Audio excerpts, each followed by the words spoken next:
ചില മനുഷ്യരുണ്ട്, മൺമറഞ്ഞു പോയാലും കാലത്തിനപ്പുറം വന്ന് ജീവിച്ചിരിക്കുന്നവരെക്കാൾ ശക്തമായി നമ്മുടെ ആത്മാക്കളെ ചലിപ്പിക്കാനും ചിന്തിപ്പിക്കാനും കഴിയുന്നവർ. അവർ നൽകുന്ന പ്രത്യാശ അപാരമാണ്.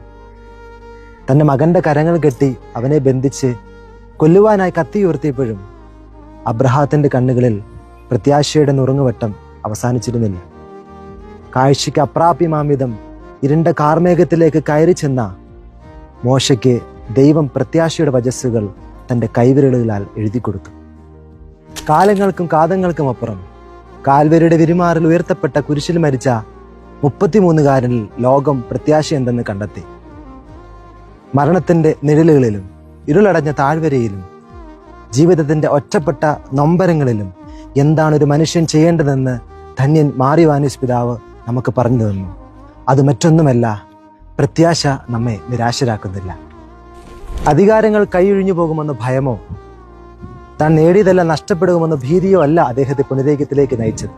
പിന്നെയോ ക്രിസ്തുവിലുള്ള ഈ പ്രത്യാശ മാത്രമാണ്. ധന്യൻ മാർ യോഹന്നാനീസ് മെത്രാപ്പോലീത്ത നമ്മെ പഠിപ്പിക്കുന്നു, ആരെങ്കിലും ക്രിസ്തുവിനെ അനുഗമിക്കാൻ ആഗ്രഹിക്കുന്നെങ്കിൽ അവൻ തന്നെ തന്നെ പരിത്യജിച്ച് തൻ്റെ കുരിശുമെടുത്ത് അവൻ്റെ പിന്നാലെ പോകട്ടെ. കാരണം ലോകത്തിൽ പ്രത്യാശിക്കാൻ അവനോളമില്ലല്ലോ ആരും ഒന്നും. യേശു മിശിഹായ്ക്ക് സ്തുതിയായിരിക്കട്ടെ.